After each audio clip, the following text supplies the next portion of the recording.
Good morning and welcome to the Sports Debate Podcast. I'm BA along with James J. Trey Martin and, of course, Jack Hertz. Hope you gentlemen are doing well this morning.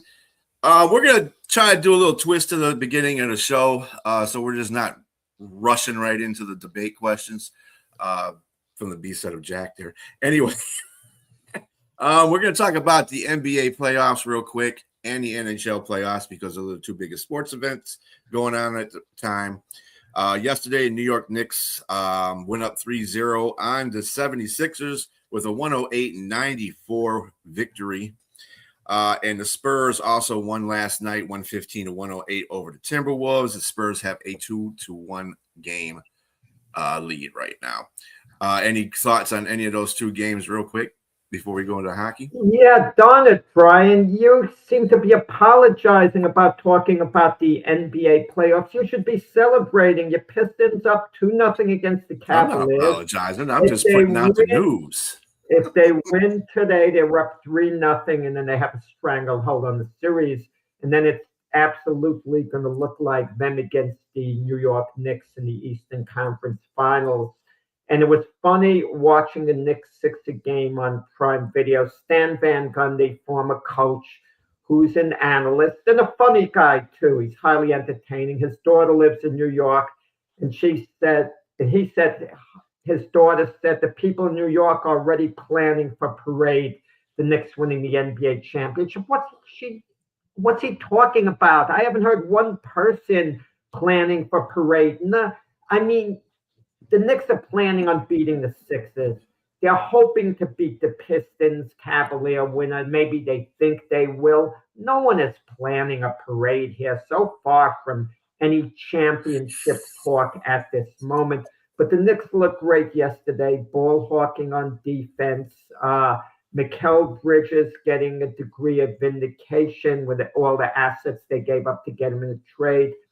He's played well. The Sixers strategy of fouling Mitch Robinson worked so. He made 4. Joel Embiid, great player, but it's apparent now he can only do so much for the Sixers at this point in going forward.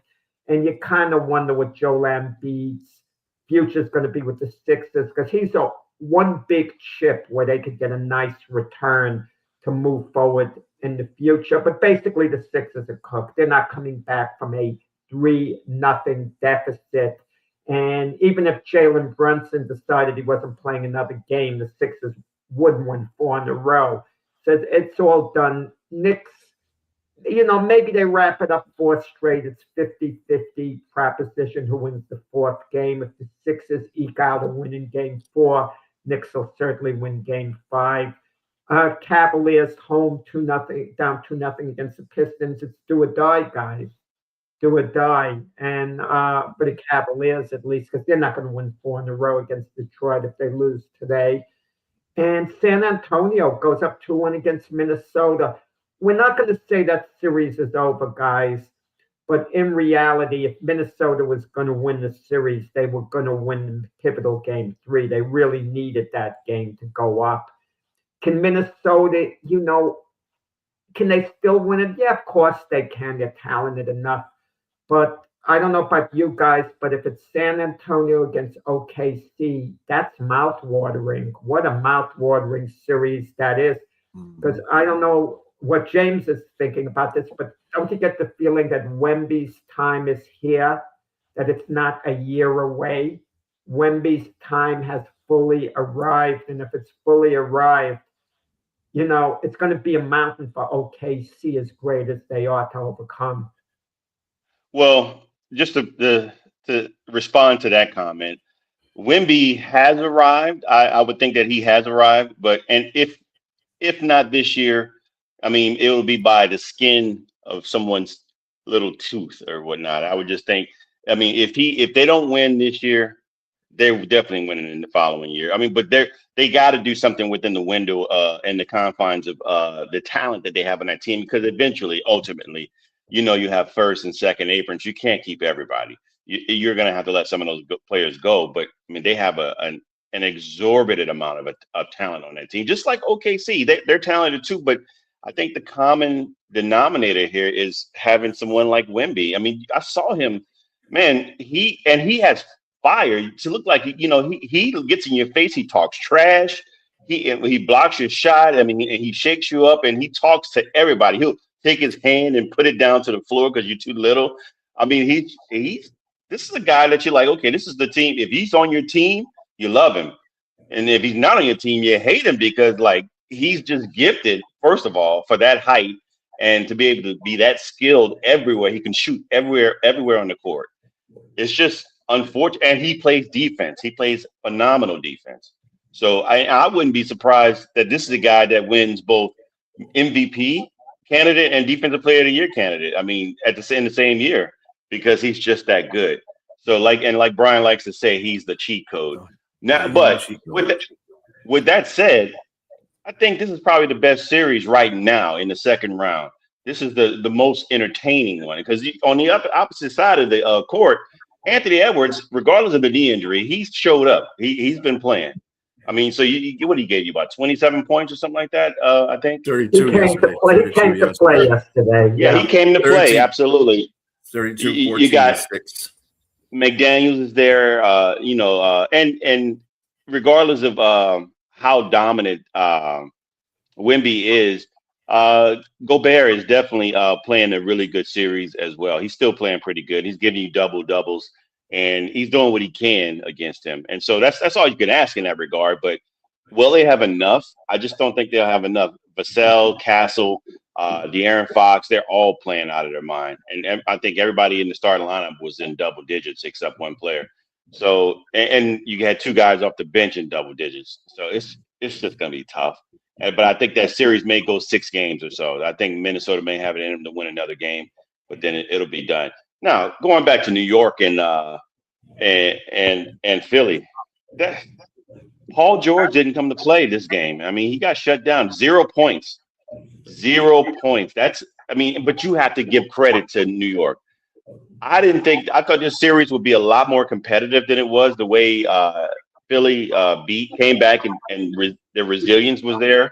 They beat Boston, but I don't see. I mean, Jalen Brunson is just like phenomenal, man, and it's just really no stopping him. And you really don't hear much from Karl-Anthony Towns. He doesn't have to be the dominant player. He could just do what he needs to do.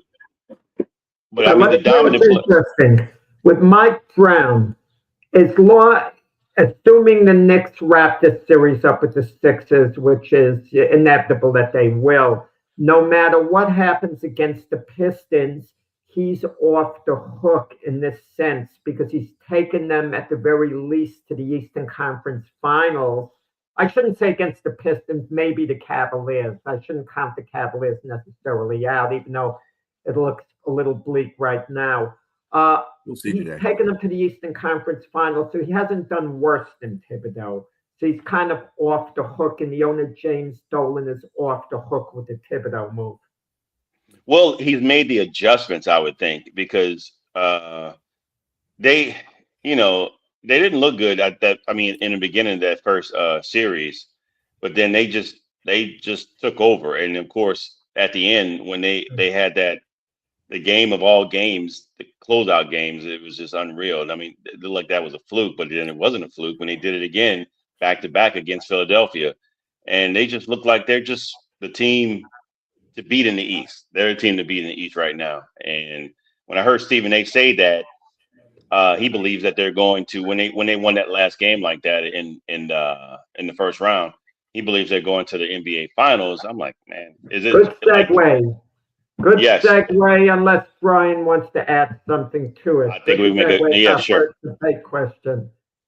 All I gotta say is that they had one without OG and Iwobi last night too. So think about that. They had a player down. One of their starters down. As far as everybody hyping up New York Knicks, you got to realize the 2 teams that they played beforehand. Atlanta, you want to give them credit. They had a good, they started coasting at the end of the regular season. Yeah, they're not they didn't really a good team either. And the 76ers, 76ers are a shell of themselves, and Embiid's not helping them out at all. Anyway, he's actually How are they slowing a shell of down. themselves? They just beat the number two. They beat the number two team, and they came back from Well, maybe the 3-1 Celtics down ain't that 3-1. good either. Nah, I disagree with that. I don't know. I just think every dog has his day. I don't think I look. You know me.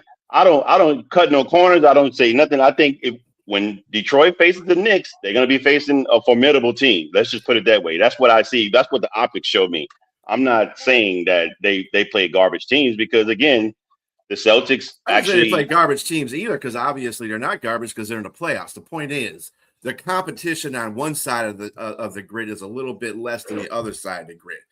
Do you think that New York would have took care of Orlando in 4 games? No, the hell they wouldn't, because I don't know, Orlando brother. is a good I don't know. defense. I don't know. I just hard for me to say. I mean, they were the number 8 seed, and y'all went 7 games. So Right. that's Well, just they also had players coming back that weren't playing the whole year. So yeah. I mean, look. We can talk about this a long time, but I'm just telling you, I'm not. I'm not trying to put your team down or anything like that. I think they're good. I think they're really good. But I think right now, and I'm again just from my own eyes and my own opinion, the team in the East to beat is the New York Knicks. And I thought they were going to get they were going to get challenged by Philadelphia, and I was wrong. So I just think I got to give credit where credit is due because they look like they're on point. we'll see. That's all I got to say. Anyway, just real quick for the I'm just not impressed with the Knicks. I'm sorry, Jack. I know that I know Brooklyn's your team, but That sounds like a homer statement there, sir. That sounds like a homer statement.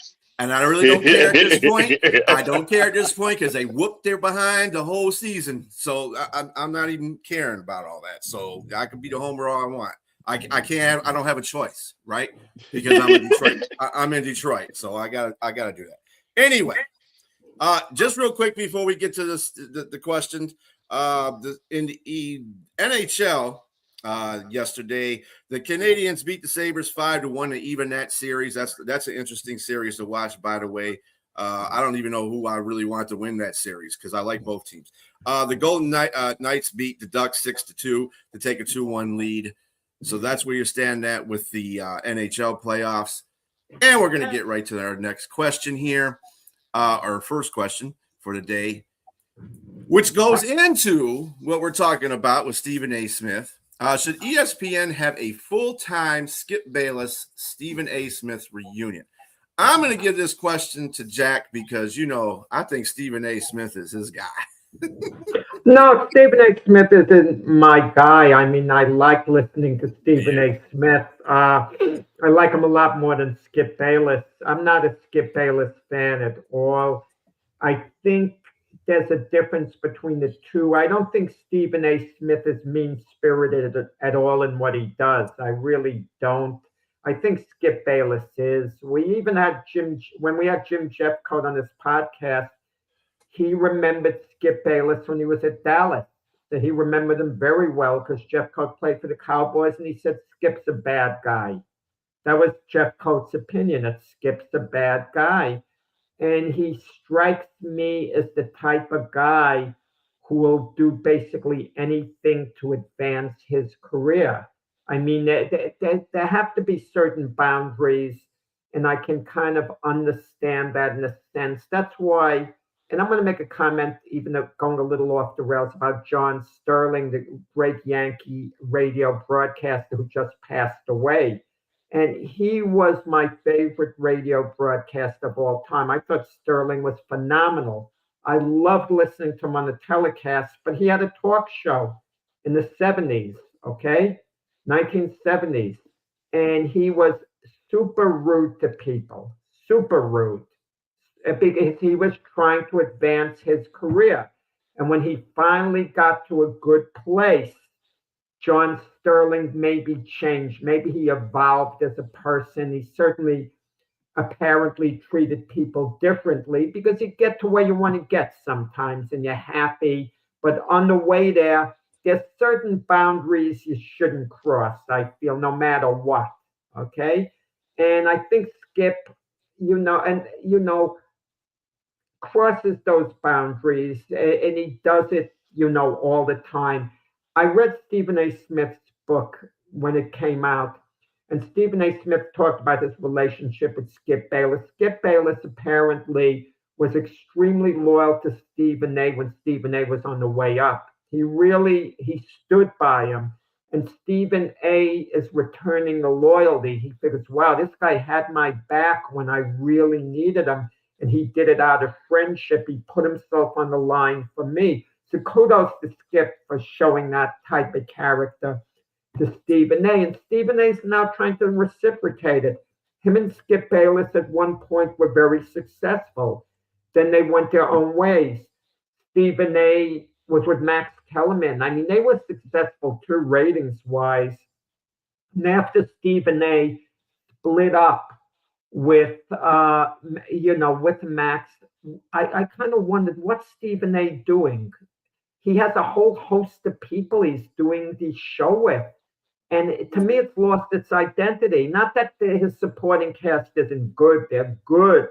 But it doesn't have an identity. I think you're best with a 2-3-man booth that's consistent all the time. And say what you want about Skip. Him and Stephen A. together would form a dynamic duo going forward. They would. And I don't know what I watch it the same way, because I don't know how much I can stomach a Skip Bayless. That's the thing. But with that said, a lot of other people can. So yeah, I think ESPN would be better served if they just focused on this dynamic duo and had them work together. And I think it would be much better than what they have now on First Take. So better than what they have right now on the First Take, and where before this last episode, or the last episode they had when Skip Bayless came on, this is the highest quarter that they've had since, I think, 2024 in regards to being the #1 rated show on not just ESPN, but any show in that slot, in that segment. Mm-hmm. First Take is there without Skip Bayless. Don't get me wrong. 2012 to 2016, those two guys were a dynamic duo, as you so eloquently spoke about them, those two. And I get what you're saying of Skip Bayless being the heel. And I think everybody loved to hate the heel. He did his job, he did his job in regards to antagonizing. He played the role of the antagonist, the heel. Like in wrestling, you have the face and you have the heel. Stephen A. Smith was the face and Skip Bayless was the heel, and it worked. That being said, first of all, one's a little bit older than the other. I think looking at them now, Skip is old now, man. I'm not saying that you can't do anything at an older age. I just think maybe that ship has sailed. I mean, because why are you going to try to fix something that isn't broke? Even if you do have a panel of multiple different people on the show, it's still riding a wave of success. Or are you going to bring it back by just having those two trying to revisit something old that you had and eventually it went away? Like you said, those guys are friends. I agree. And I agree that he wanted him on just as a guest show. And don't get me wrong, they probably were testing the waters to see what it would be like. I agree with that. Yeah, they were probably testing the waters. Yeah. Yes, I agree that likely happened. But in my opinion, will it be enough to supersede what they're already doing right now? And I think not. I think you need young, fresh blood in there, and you need somebody to play the antagonist. And it's probably hadn't found that person. Max Kellerman was probably the closest, but Max was a nice guy. Max wasn't he wasn't the guy that it seemed like Stephen A. became the Skip Bayless version, and Max was just the guy that just debated. He came there with sound debates and retorts. Facts. Was able to with facts, and he was able to come to and of course I think Stephen A. didn't like that, and so Max got the boot.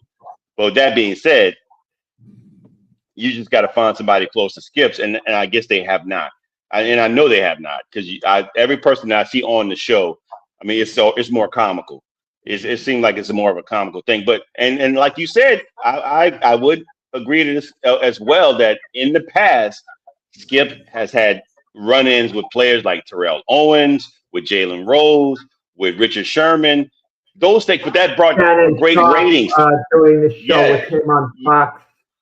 But Shannon wasn't the type to be like the antagonist guy. Skip was the guy. Yeah, Skip. I mean, yes, you're right. When he's on Fox, he was that guy. He played that role, and he knew what sells. Is he that type of person in real life? I don't know. I don't know him like that. But in reality, this is what they wanted for TV because the ratings, it brings ratings. People love to see a hero, and they love to see a villain, and they want to see the hero take down the villain. So they're gonna watch the show, and Skip played that role well. I just don't see it right now. It looks when I watched him on these past few segments that I saw, they brought up, and then again they brought up the same thing. LeBron James. That's the subject of every discussion, and that's going to die soon because LeBron James is going to retire soon. It's thought-provoking. Yet LeBron Skip is number 9 on his all-time list, and he listed it. Right. That's the antagonist part he's playing, but I mean, LeBron is not. He's going to be gone. So I'm looking in the future. I'm like, how is this going to work again when the main subject matter that you talk about is going to be gone? And they're probably still going to talk about it for a couple of years. You don't worry about it past that. Yeah. And then this is where a lot of people are going to lose a lot of money because this is how they make their bread and butter in the media by talking about LeBron James and being the antagonist of LeBron James, which is funny to me. And so because your career is about to be short if you don't find something else to talk about. I just want to mention, James, Brian, the tweet LeBron James put out a couple of months ago. They had dinner together, Stephen A. and Skip Bayless. And there was a picture of them smiling together. LeBron put down something, I'm paraphrasing, 5% dinner, 95% me. What they were talking about, and I was cracking up.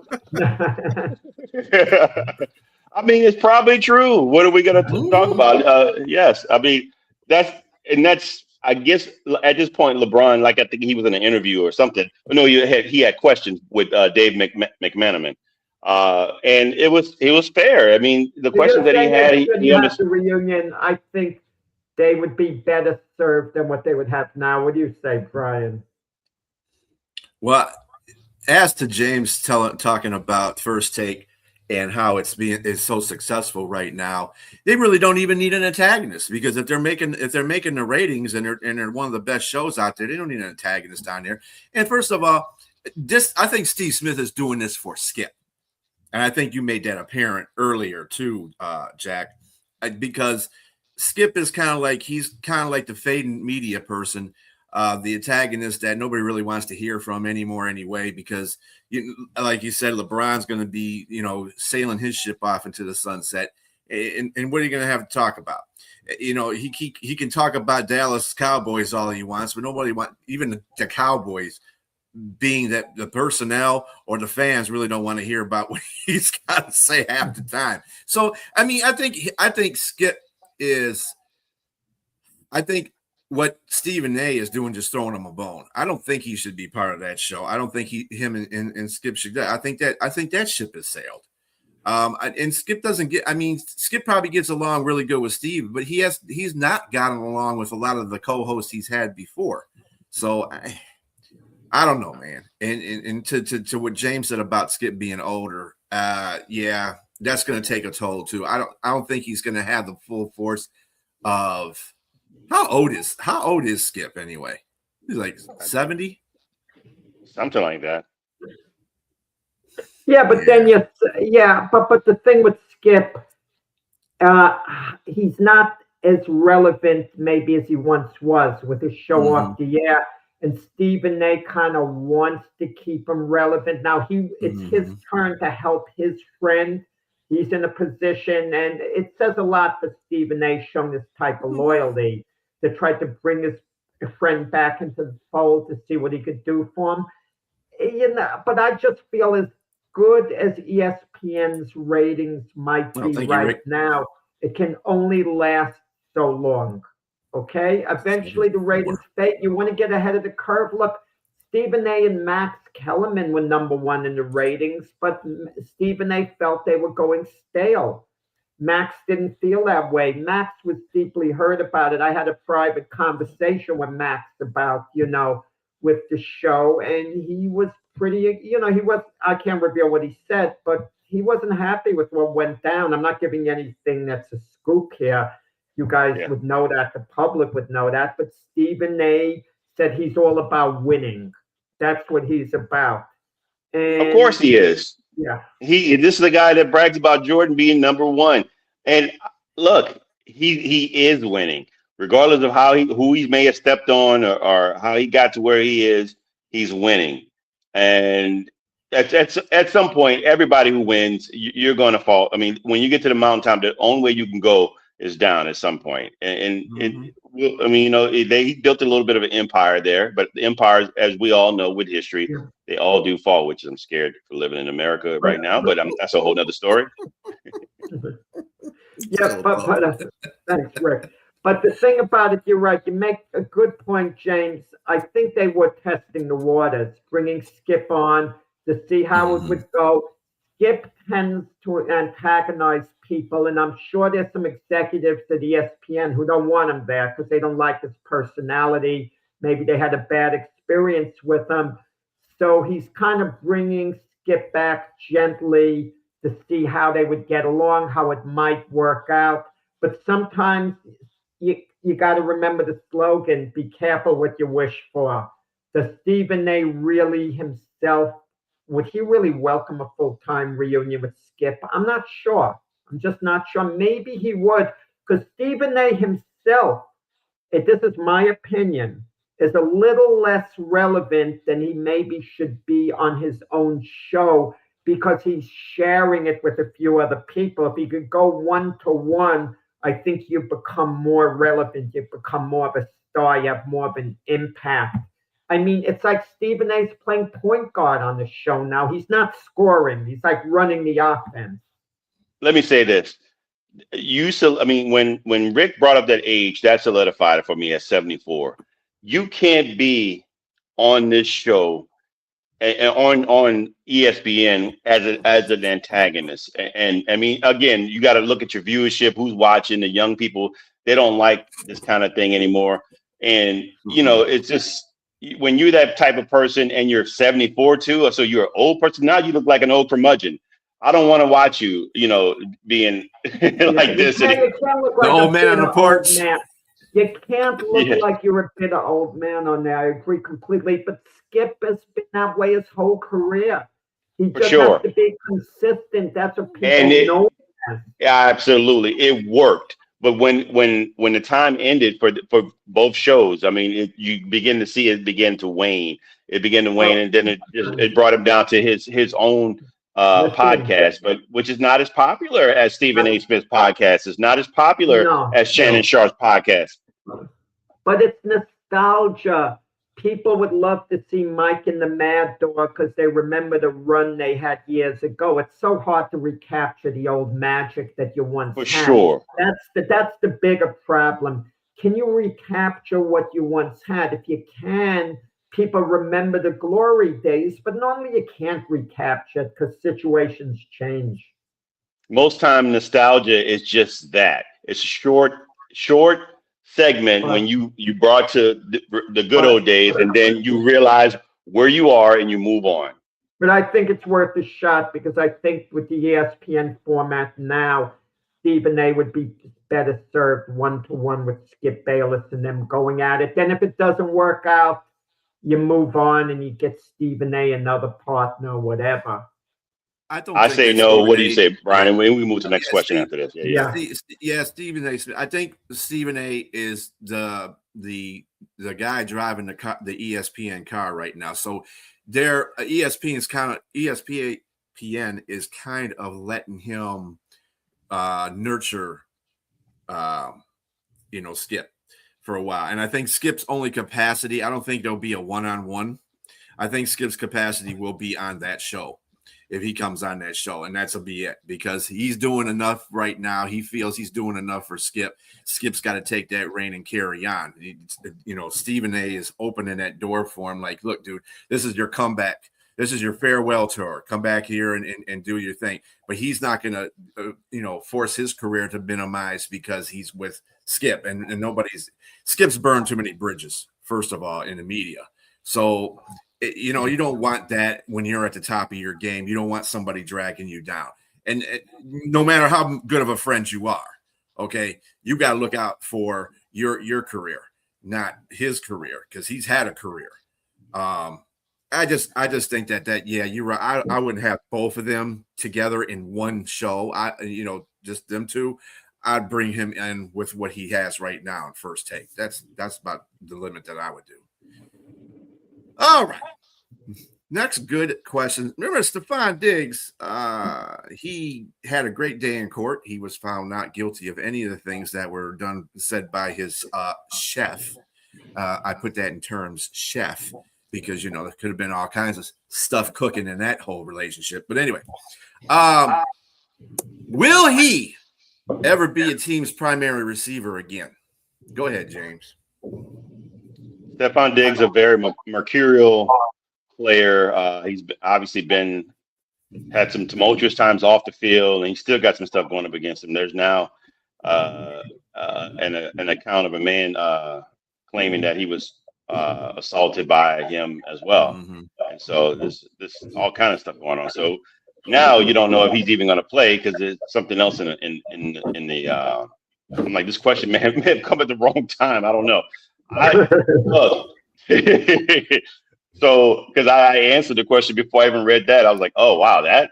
Okay, so, but I still think that if he's put on a team, he's going to get the bulk of the receptions and he's going to get the bulk of the balls because he's still He's still that player. He's still dominant. He showed that when he was with New England, he was the number one guy. He was the number one option. And Keyshawn Boutte was definitely an up-and-coming player, but Stephon Diggs, Drake May could rely on him. He gave him 85 receptions, 1,013 yards, and 4 touchdowns. Mind you, he didn't do well in the Super Bowl, but I think that's a bit of an outlier because the offensive line let down Drake May more so than the wide receivers did. So the ball, as a receiver, you can only do what the quarterback is going to do for you is throw the ball to you. And so, with that being said, there are a number of teams who needs a number one option on their team, and they might not be great teams like New England, but there are definitely some teams that will give him a job. And supposedly he's in talks with Green Bay. Instantly, he becomes the number one receiver in Green Bay, even with Christian Watson there. I think that Stephon Diggs will play in the slot. And he'll get the bulk of the receptions there. And that guy for third down you're looking for is not going to be Christian Watson. It's going to be Stephon Diggs. Can he stay clean off the field? That's the question. That's the big question there. But when you have talent that can get you somewhere, regardless of what it is, if you got problems off the field, these guys, for whatever reason, history has shown they are willing to overlook the problems that you have off the field as long as you can produce. And I still think he's going to be 33 in November. I still think that he can produce at a relatively moderate to high rate. And I think he will make a team better than what they were if he were on it. And well, answer the question, James. Will Stephon? I said yes. Yes. Okay. I said yes. He would. Yeah. He would. Yeah, I say no because there are a number of factors. You know, you're in your early 30s. That doesn't necessarily prohibit you from being a team's primary receiver. That's if you've been that team's primary receiver for a number of years and you continue to be with them and continue to perform. But to just enter and come to a new team when you're in your 30s and take over as a main receiver, that's hard. I mean, if you want an example, look at Davante Adams. Davante Adams is a similar receiver to Stephon Diggs, maybe marginally better than Stephon Diggs as a receiver. And Davante Adams wasn't quite the number one receiver. The places he seemed to be going after he left the Packers, he went to the Raiders. He was number one. That was the plan. It didn't work out with his old college quarterback, Derek Carr. But then the other stops, with the Jets and even with the Rams, Davante Adams wasn't quite the number one receiver, even though he's a very valuable commodity to them. The thing with Stephon Diggs, is he capable of being the number one receiver? Yeah, he is capable. I agree with you, James. I got to believe he still can perform at a very high level like a number one receiver. maybe even he might even be as good as he's ever been, arguably, even though I think probably at his age, he's maybe a little less than what he was, chances are. But he's got baggage. Look, I believe the verdict. It came in not guilty. What happened, it shouldn't be held against him. It shouldn't be held against him what happened. Anyone could get accused. And once you get accused of something, it's damaging even if you're not guilty because people have it in their head. But Stephon Diggs has baggage. It starts adding up the trail from when he left the Minnesota Vikings, other places he's went to. I know he had a nice day at New England. He was a real team player. There was no problems there. But why isn't he back with New England then, if that's the case? I mean, why didn't they try to work it out? We hear all this A.J. Brown talk. Stephon Diggs reportedly loved it in New England. Why couldn't they work something out? He was at Buffalo before that. And why would Buffalo, who badly needs a top receiver, why would they want to move on from Stephon Diggs, who's better than anyone they have as a receiver? Yet there were reports him and Josh Allen weren't on the same page. And believe me, if you're Buffalo Bill, you don't want to mess with Josh Allen. You do not want to mess with Josh Allen because your receiver, any other player, you're going to lose that battle with Josh Allen. Josh Allen is on a pedestal. With the amount of power he holds there. Yet Stephon Diggs seemed to mess with them like, oh, get me the darn ball. And Josh Allen didn't say it publicly. His attitude was, shut up, Stephon, I'm running the offense. Will anyone want to deal with the baggage that Stephon Diggs has? You mentioned, James, I wasn't aware of it. A guy came out and now he's accusing Stephon Diggs of something else. Is it worth a distraction? Is any team going to even put him on the roster? Maybe that should be a better question. And if they do put him on the roster, he's going to have to be very humble wherever he goes. Now, is he good enough to be put on a roster? Absolutely, without question. Is he good enough to be the number one receiver? I believe so. But they're just going to want him as a complimentary receiver. If my New York teams, if the Jets pick him up, he's going to be number 2 to Garrett Wilson without question. The Giants pick him up, he's going to be number 2 to Malik Neighbors. How many teams are going to want to make him the centerpiece, meaning him being a primary receiver? I don't think any of them. I don't see any of them. I don't see him being given that opportunity. It's only 50-50 to me that a team is going to want to put him even on the roster because of the various baggage he has. I don't know. I just think, I'm going to say this, I'm going to let B go. I just think that his primary range, like with Davante Adams, the slot is where they're dominant because they're not the fastest guys. They're not the most, but they know how to contort their bodies. They know angles, they know range, catch radius. It's so much better than most players. And that's a quarterback's best friend next to a tight end if you don't have a lot of great receivers, X's and Z's on the field.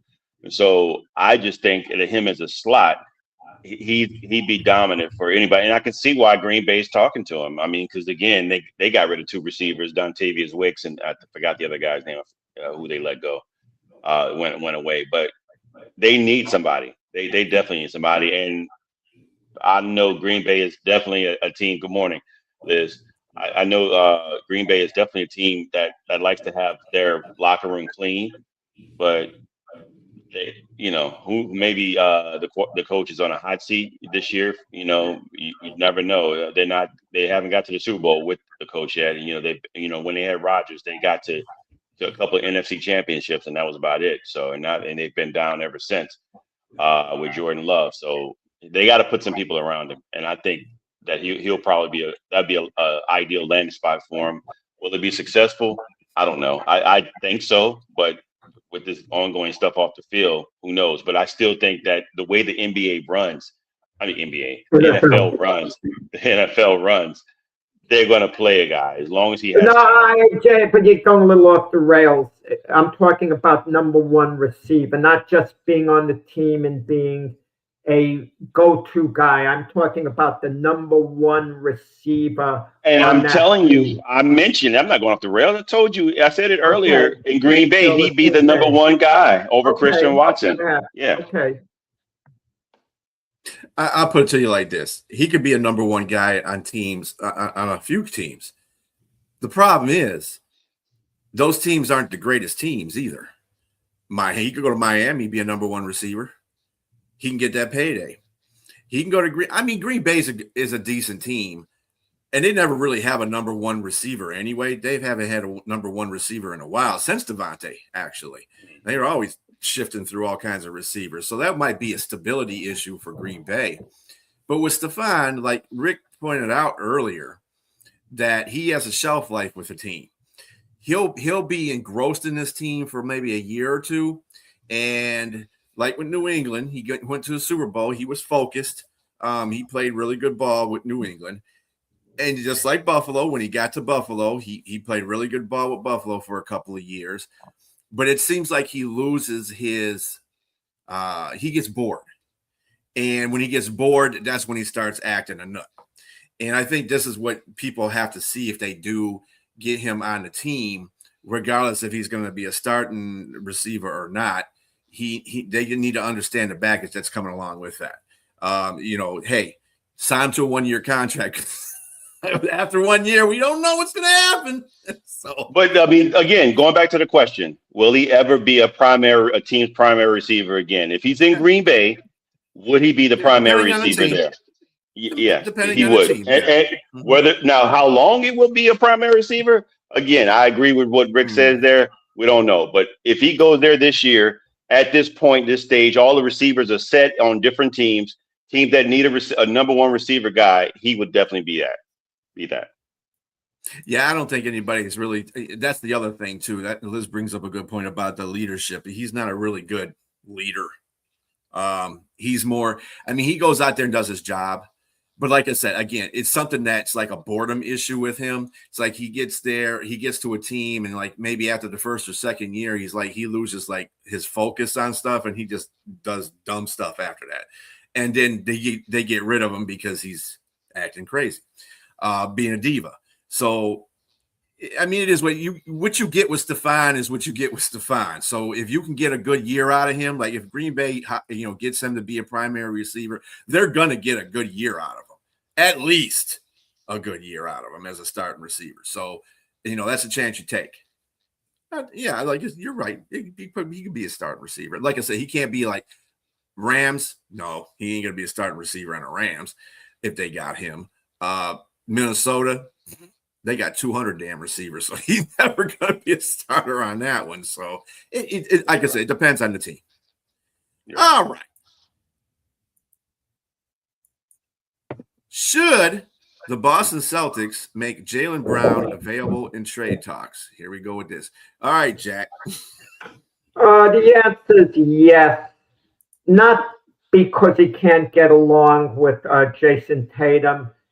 Reportedly, they do get along, that they're not feuding, but you could kind of sense there's maybe a little bit of a rivalry there, even though I'm sure they get along. And they did win a championship together, so they can win together. They've proven it. And it's not that Jaylen Brown wants to leave the Celtics. He's not a troublemaker. I don't think he's a malcontent. So this is a very unusual situation. You wouldn't be moving on from Jaylen Brown because you feel pressure to do so. You could very comfortably keep running it back with Jaylen Brown. Just pay him his money, and he's happy to be a Celtic the rest of his career. And Jason Tatum, I'm sure, isn't going to object. Maybe there's a little bit of an edge because when the Celtics won the NBA championship, it was Jaylen Brown who was Finals MVP and not Jason Tatum. Jason Tatum is more popular there. He's always going to be a gentle step ahead of Jaylen Brown. That's just the way it is. I mean, and I can't explain why, because Jaylen Brown has seemed to be a pretty good citizen. He complained about the officiating and everything after they lost to Philadelphia. he said that that was his most satisfying year of his career outside of winning the championship. And he was taken to task for it because they got eliminated in the playoffs. How can you be satisfied and say it's the most fun year of your career? But people don't get it. Nothing was expected of the Celtics, and Brown played at an MVP caliber level. But the Celtics have to get a little better. You look at their team, they run it back with what they have. They're going to be highly competitive. They'll have a chance of coming out of the East next year with what they have now. I don't think they will, but they might. They're good enough. It just depends how they play next year. But if you really want to improve the team, you got to make a move. And what's your big chip? It's Jaylen Brown. I mean, you can look towards the Milwaukee Bucks even and include a package, Jaylen Brown and extras, and maybe even talk about Giannis. At least that would be a good discussion the Bucks would have with you about it. I'm just ideas, because there are going to be teams out there that are going to be looking to move on from star players if they can get a star player in return. And Jaylen Brown's a very appealing player to get. Don't tell me he's not. I mean, let's say even if you're the Knicks, if the Knicks lose in the next round of the playoffs and they feel they need to make a move, and let's say the Celtics call up, we want Karl Anthony Towns and we want Josh Hart, and we're going to give you Jaylen Brown. Who knows? I mean, I'm just throwing a trade idea. It's not wild. Maybe the Knicks do it. Maybe the Celtics. You're the wildest man I know, Jack. You're the wildest man I know. No, who would it be a bad deal for? I don't know. You don't know exactly. It's worth discussing. We don't know who that deal might favor. It's worth a discussion. That's what I'm trying to say. Jaylen Brown is a big chip. The Celtics have to move on from their championship. They still can win another championship. They're good enough. They need to shore their team up front. That's what the problem is. Up front. They don't have a physical presence up front. And they could address that in a Jaylen Brown deal. They could address that really big time if they wanted to. And the answer is yes. They should make him available in trade talks if they can make the right deal. He's not untouchable like Jason Tatum. That's what I'm saying. Maybe there should be a trade talk, but maybe we're talking about the wrong player here. Maybe we should be talking about the guy who tore his Achilles, and we're talking about Jason Tatum.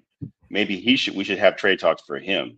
That would be ludicrous to think, right? In Boston. I don't know. Jaylen Brown showed that he can be a number one guy. I mean, when Jason Tatum was down, he took this team, and he took this team with Derek White and a bunch of ragtag group of players, and they were the second overall team in the league. He averaged 28.7, 6 rebounds and 7 assists. He was dominant. He was in contention for MVP.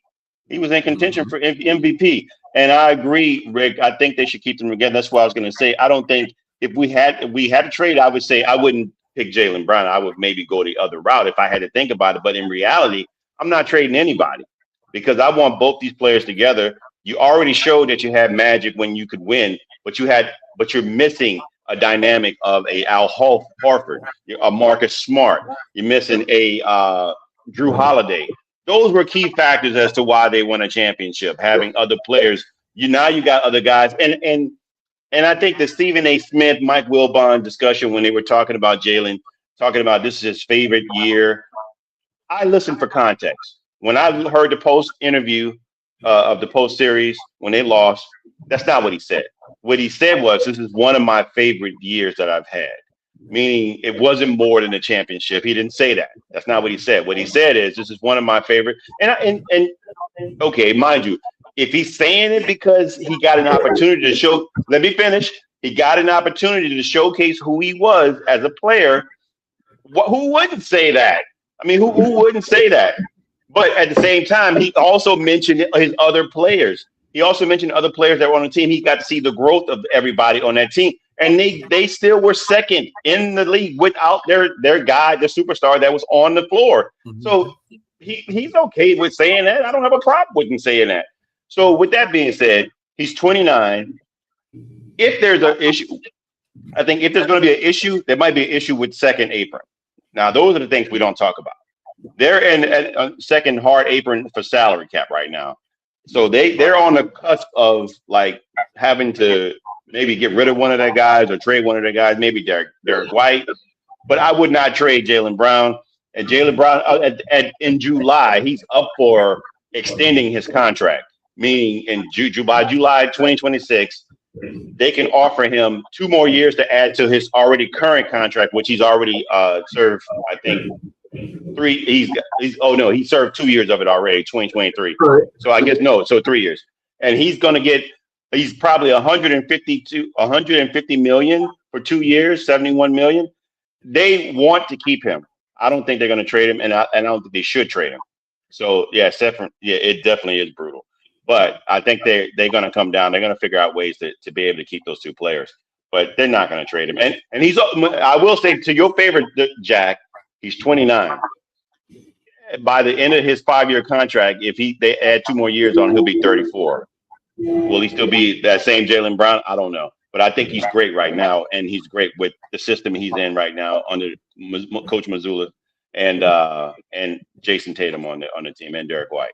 I would rather not trade him. Don't misunderstand me, but I'm all ears with the right deal, because a team like the Timberwolves could call and they can offer, let's say, Rudy Gobert, McDaniels, whatever. And, and that might be intriguing to put those guys on the same team in Boston, with Jason Tatum. And you can mix and match certain possibilities of that. They really are.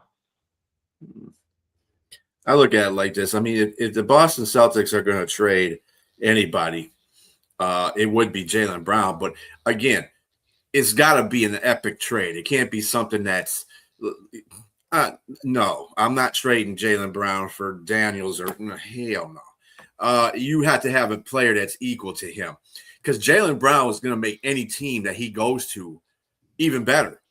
Yeah. It doesn't make a difference what team it is. He's just going to go and make it better.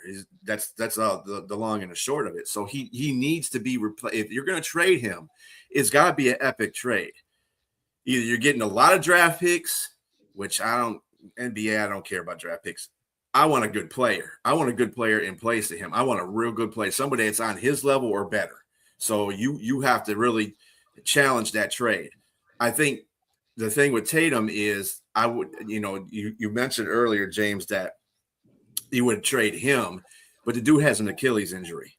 That's always something that you got to look at when you start trading. People don't. This is why I say Jaylen Brown would go before Tatum, not just because he's a Boston Celtic thing, but it's because he really has not as much of a trade value as Jaylen Brown at this point in his career, because Jaylen Brown doesn't have that injury issue that Tatum does. And Tatum is a great player, don't get me wrong, but when it comes to that, I think you should keep them both together too. And like Liz says, unless somebody comes out there with an epic trade for Jaylen Brown, you know what I'm saying, then you keep those 2 together and you just try to make it work. Bless you. You try to make it work.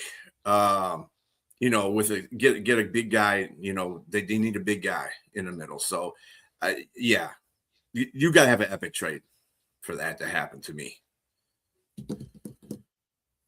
Anyway, that will conclude our question and answer situation.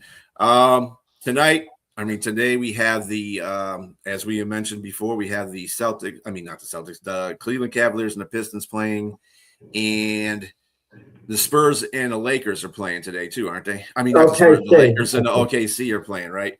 So OKC is up 3-0, or is this 2-0? Oh, there's 2-0. Yeah, because they're going to Lakers. You might as well count it as 3. I mean, even though they go back to LA.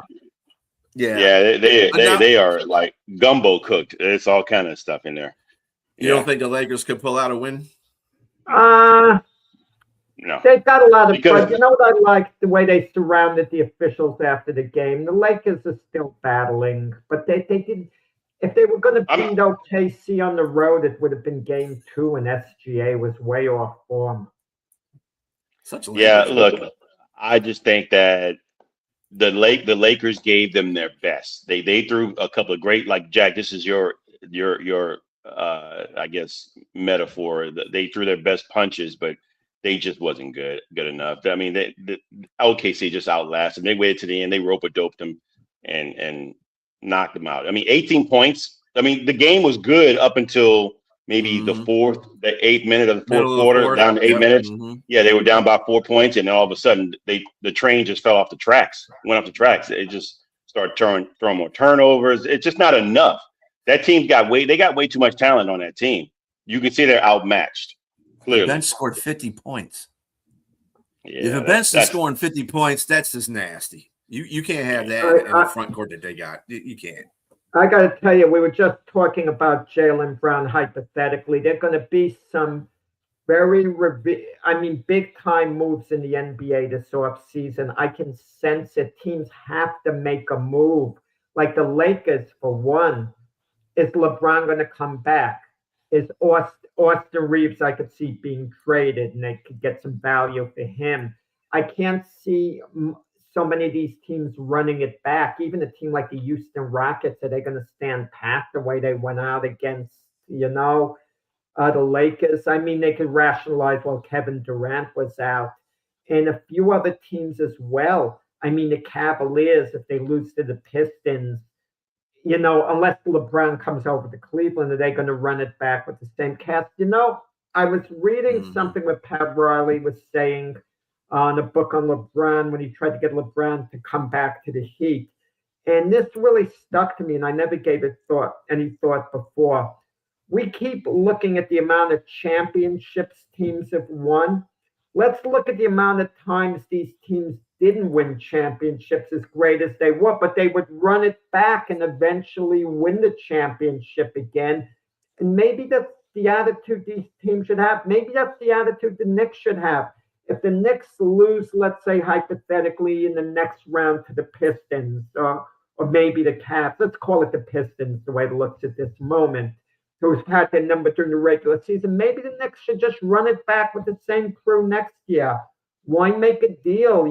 Just keep running it back, and eventually you get a breakthrough. It happened with the Denver Nuggets a few years ago, right? They had the breakthrough.